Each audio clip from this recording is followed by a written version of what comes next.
अस्सलामु अलैकुम वरहमतुल्लाहि वबरकातुहू।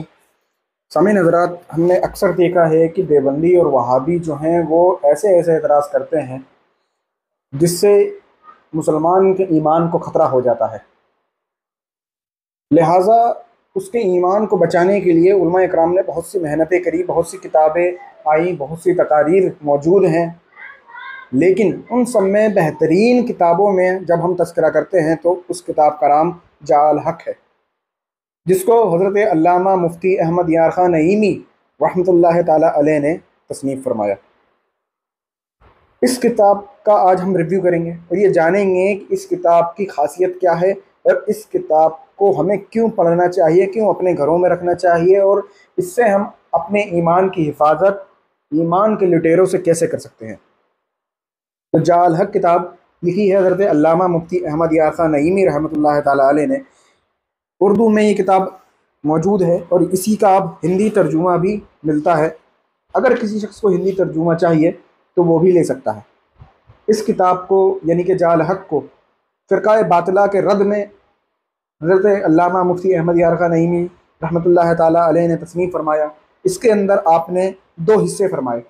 पहला हिस्सा जो था वो मौजूदा ज़माने के जो मुख्तलिफ़ फ़ी मसाइल हैं उनके ऊपर था, और दूसरा दूसरा आपका हिस्सा था उसके अंदर आपने फ़ुरू मसाइल के रद्द का जो है एहतमाम फरमाया। और फ़ुरू मसाइल में जो वहाबियों ने और देवबंदियों ने अपने अक़ीदा बातिला घुसेड़े और डाले और उससे उलमाए अहले इस्लाम और जो ख़ास करके अवाम तबका था उनको गुमराह किया, जैसे कि रफ़ादैन का मसला है, तक़लीद का मसला हुआ। तक़लीद का तो खैर अक़ीदे का मसला हुआ, लेकिन मैं बता रहा हूँ कि जैसे मैं आपको बताऊँ पहले हिस्से के अंदर तक़लीद का मसला और इल्म गैब का मसला हो, या फिर अंबिया कराम और रसूलान इज़ाम से मदद का मसला हो, या फिर हुज़ूर अलैहिस्सलातु वस्सलाम के हाज़िर व नाज़िर होने का मसला हो, या फिर या रसूलल्लाह पुकारने का मसला हो,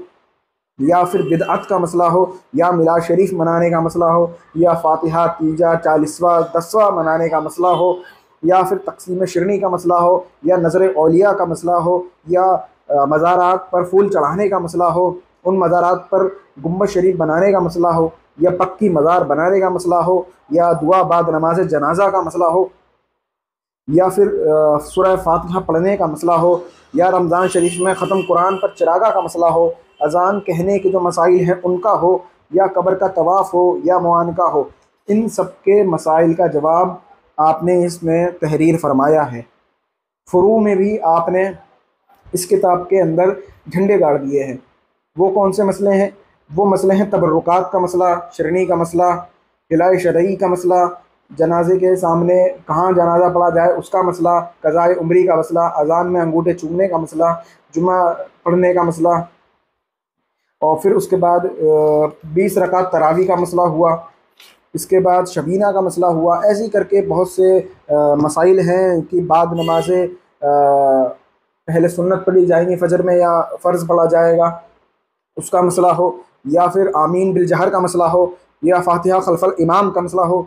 उन सब के ऊपर इसके अंदर डिटेल जवाबात दिए गए, और जिस शख्स के पास ये किताब मौजूद होगी वो इस किताब के ज़रिए देवबंदी वहाबी को कहीं तक टिकने भी नहीं देगा। इसके आपने जब दो हिस्से फरमाए तो उन दो हिस्सों को हर मौजू के हिसाब से आपने 4 हिस्सों में तकसीम फरमाया। पहला हिस्से में जब आप किसी मसले को देखते हैं, जैसे तक़लीद का मसला ले लें, तो तक़लीद के मसले को आप पहले कुरान की दलाइल की जो आयात मुबारका हैं उनसे हल फरमाते हैं कि कुरान उस तक़लीद के मसले में क्या कहता है।